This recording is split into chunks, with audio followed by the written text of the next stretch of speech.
ನಮಸ್ಕಾರ ಸ್ನೇಹಿತರೆ, ನಿಮ್ಮ ಮನೆಯಲ್ಲಿ ಹಣ ನಿಲ್ಲಲು ಹೀಗೆ ಮಾಡಿ ನೋಡಿ.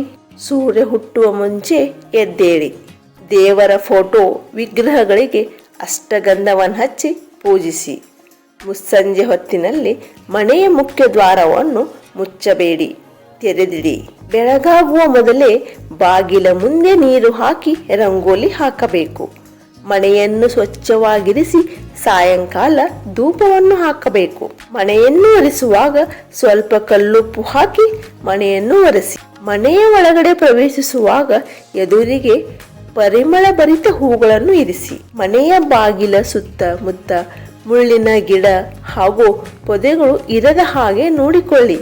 ನಿಮ್ಮ ಪರ್ಸ್, ಲಾಕರ್, ಗಲ್ಲಾಪೆಟ್ಟಿಗೆ ಸಂಪೂರ್ಣವಾಗಿ ಖಾಲಿಯಾಗದಂತೆ ನೋಡಿಕೊಳ್ಳಿ. ಹಣವನ್ನು ಎಲ್ಲೆಂದರಲ್ಲಿ ಇಡದೆ ಬೀರು ಅಥವಾ ಲಾಕರ್ನಲ್ಲಿಟ್ಟು ಬೀಗ ಹಾಕಿ. ಮನೆಯಲ್ಲಿ ಹಿಂಬಾಗಿಲೇನಾದರೂ ಇದ್ದರೆ ಅದನ್ನು ತೆರೆದಿಡಬಾರದು ಹಾಗೂ ಮುಖ್ಯ ದ್ವಾರವು ತೆರೆದಿರಬೇಕು. ಮನೆಯಲ್ಲಿ ಲಕ್ಷ್ಮೀ ದೇವಿಯು ನಿಂತ ವಿಗ್ರಹ ಅಥವಾ ಚಿತ್ರಪಟವಿದ್ದರೆ ಪೂಜಿಸಬಾರದು. ಸ್ನೇಹಿತರೆ, ಈ ಮಾಹಿತಿ ಇಷ್ಟವಾಗಿದ್ದಲ್ಲಿ ಲೈಕ್, ಶೇರ್, ಕಮೆಂಟ್ ಮಾಡಿ. ಮರೆಯದೇ ನಮ್ಮ ಚಾನಲನ್ನು ಸಬ್ಸ್ಕ್ರೈಬ್ ಮಾಡಿ. ಕೇಳಿದ್ದಕ್ಕಾಗಿ ಧನ್ಯವಾದಗಳು.